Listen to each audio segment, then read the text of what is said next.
Pessoal, aqui é o professor Paulo para mais uma videoaula. Vamos falar sobre a teoria da ação social e os atos da fala. A teoria da ação social, ela não contempla os atos da fala, porque é uma teoria que ela vê ações concretas e avalia essas ações procurando enquadrar as ações em determinadas categorias. É isso que Max Weber, que é o pai da teoria da ação social, faz. Como forma de demonstrar, então, como as pessoas agem, impulsionada por que as pessoas agem, ele cria, então, categorias de ações. De forma específica, ele cria 4 categorias, que se você analisar as ações que você faz no dia a dia, você verá que dependendo das ações, elas estão enquadradas em uma dessas categorias. Vamos então conhecer as categorias que o autor coloca, para que a gente então possa avançar para um modelo ou tipo de ação não concreta que nós também temos a tendência de praticar. E que é uma ação que, dependendo da extensão que ela tem em nossas vidas, pode ser prejudicial. E por esta razão, a gente então vai refletir aqui a necessidade de promover uma mudança em relação a esta ação específica que vamos falar aqui. Então, pensando especificamente na teoria da ação social, Max Weber ele cria 4 categorias de ações. Ele cria 2 ações que são racionais, que você toma, eu tomo também essas ações de maneira racional. E outras 2 ações que são motivadas por outras questões que vamos ver aqui. A primeira ação, então, que ele coloca é a ação racional com relação a fins. Esta ação com relação a fins é aquela ação que é planejada. Então você tem um objetivo e você então planeja de forma racional como você vai atingir esse objetivo. Por exemplo, o meu objetivo ao abrir esse canal é promover o conhecimento, socializar o conhecimento, ajudar alunos universitários, ajudar pessoas em geral na promoção do conhecimento. Eu então pensei racionalmente que ações tomar para atingir esse fim. Então eu comprei um pedestal que está segurando aí a filmadora, eu comprei uma lousa, eu comprei pincéis, eu comprei um apagador, eu investi em um programa de computador para poder formatar o vídeo. E tudo isso, então, é uma ação racional com relação a fins. Eu tenho um objetivo, eu raciocino, reflito, penso como é que vou chegar a esse objetivo e tomo, então, essas ações e o objetivo, então, é concretizado. Estou aqui dando aula para vocês. Você também faz muitas ações racionais com relação a fins.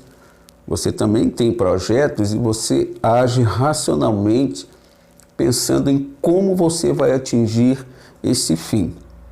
Então essa é uma ação que ela é bastante concreta, bastante perceptível, porque nós podemos rastrear as ações que nós fazemos ou as iniciativas que tomamos para chegar aos fins que nós queremos.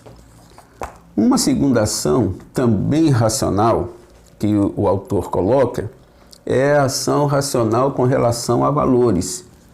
Porque, veja, as pessoas elas têm valores na sua vida, não é verdade? E quando nós falamos em valores, não falamos apenas em valores religiosos. Valores éticos, valores morais, valores familiares, enfim. E a pessoa, então, ela raciocina se a ação que ela vai tomar, ela não vai ferir os seus valores. Ou, então, ela toma a ação visando atingir os valores que ela possui e que vão nortear o seu comportamento. Então, a pessoa tem valores como, por exemplo, a honestidade. Então, ela vai agir com relação a esses valores que ela tem. Se ela achar um celular, ela vai manter o celular ligado esperando o dono do celular ligar, porque ela tem a honestidade como um valor. Então ela age em função desse valor. Ela acha uma carteira, pode essa carteira estar com dinheiro. Ela vai procurar encontrar o dono para devolver a carteira com o dinheiro, com o documento. Por quê? Porque ela tem um valor. Ela tem a honestidade como um valor. A pessoa que não tem a honestidade como valor, ela tira o dinheiro e ela joga a carteira fora. Ela também está agindo com relação a valores, mas valores negativos ou valores que promovem outros tipos de comportamento. Mas, de qualquer forma, ambas as ações elas são consideradas por Max Weber como ações racionais, porque a pessoa ela pensa e age a partir dos seus valores. Uma outra ação que também o autor classifica é a ação afetiva. Essa ação, a base dela são as emoções. Então a pessoa age guiado por suas emoções. Emoções que podem variar, podem ser tanto emoções positivas como negativas. A vingança, por exemplo, às vezes a pessoa quer se vingar. Ela está com ódio no seu coração e ela quer se vingar de alguém que lhe fez alguma coisa. Às vezes ela também ama uma pessoa excessivamente e a partir desse amor que ela tem tão grande, ela também vai adotar algumas ações. Então veja, nós temos uma ação com relação a fins, uma ação com relação a valores e uma ação baseada em emoções. Existe até um ditado de que nós não devemos tomar nenhuma atitude quando nós estamos com a cabeça quente. Por quê? Porque nós não temos controle sobre nossas emoções. Então, quando você ganha uma fechada de um carro, quando você ganha um insulto em algum lugar, você tem que, de alguma forma, tentar adiar a ação que você vai tomar, porque se ela for uma ação baseada em emoções muito fortes, descargas fortes emocionais para o lado negativo, você pode tomar alguma atitude que depois você vai se arrepender para o resto da sua vida, não é verdade? Uma outra ação, que também é falada pelo autor, é a ação tradicional. Muitas vezes nós agimos por tradição. Temos aquele costume e, a partir de costume que nós temos, nós agimos. Nem pensamos, não são ações nem emotivas, nem também ações de natureza racional. Simplesmente costumes. Costumes que nós temos. Você gosta, por exemplo, de dormir com um travesseiro no meio das pernas. É uma ação que toda noite você faz e bota ali o travesseiro no meio das pernas por costume, por hábito. E outras ações que nós temos, ações, por exemplo, de pentear o cabelo sempre para um lado, sempre para um lado, sempre para um lado, você nem pensa sobre isso, você já pega o pente e já joga o cabelo para o lado, porque você está agindo por tradição, alguma coisa que você faz por hábito, alguma coisa que você faz por costume. Mas eu quero avançar aqui e pensar outro tipo de ação. É aqui que eu quero chegar com você. Então você já anotou aí as ações sociais, os tipos de ações sociais, mas o que eu quero falar com você na aula de hoje, dar ênfase, são as ações de fala, que são os chamados atos de fala. A teoria da ação social, mas eu quero colocar para você os atos da fala. Quando nós falamos em atos da fala, por incrível que pareça, nós falamos também de ação. Mas são ações que elas estão apenas no campo da fala. E por estarem no campo da fala, elas podem se concretizar ou não. Então, você tem algumas ações que elas estão prescritas na tua fala, mas que elas podem ocorrer ou podem não ocorrer. Então, por exemplo, você pode dizer assim: vou voltar a estudar. Voltar é uma ação. Vou voltar a estudar. Vou comprar um carro novo. Comprar é uma ação, certo? Você pode dizer: vou viajar. Viajar é uma ação, porque nós sabemos que a ação ela se dá pelo uso de verbos. Mas essas ações elas podem não se concretizar. Por quê? Porque elas não são ação efetivas, não são ações efetivas. Elas, na verdade, são ações que estão apenas no plano da fala. E se elas estão no plano da fala, elas estão no plano do pensamento. Eu tenho uma aula que eu estou colocando hoje também sobre essa questão da linguagem como limitador do pensamento. Mas no nosso caso aqui, a linguagem, a fala, ela é limitadora da ação. Por quê? Porque sendo a ação prescrita apenas na fala, ela pode não se concretizar. A partir daí, nós temos então dois tipos de ações que são prescritas pela fala. Nós temos uma ação veredictiva e nós temos uma ação exercitiva.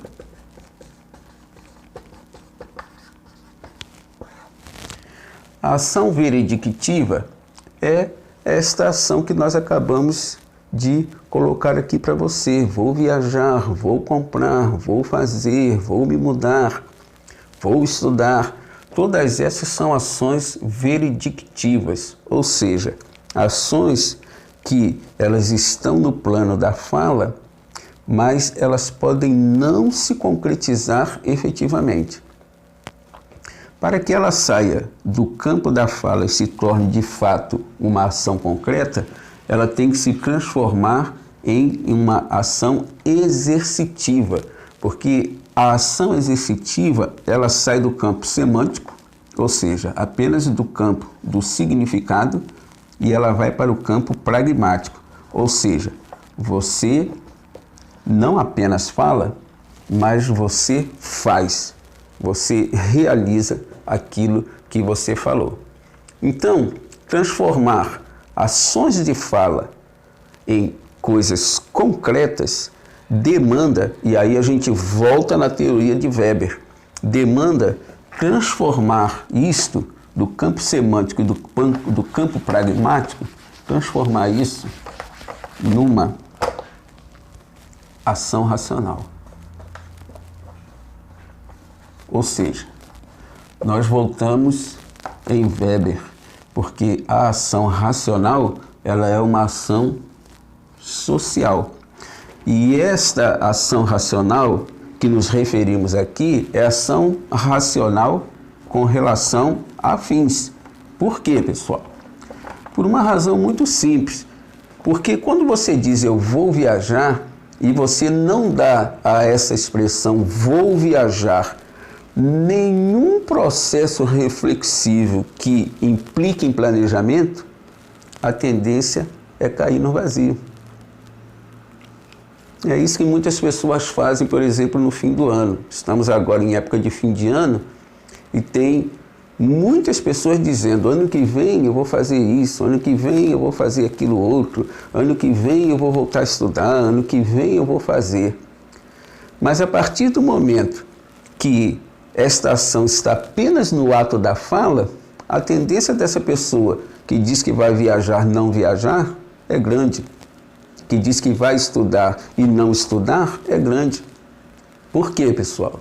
Porque nós não temos uma ação racional com relação a fins, ou seja, não entra nesta ação que é falada um planejamento para que ela, de fato, aconteça.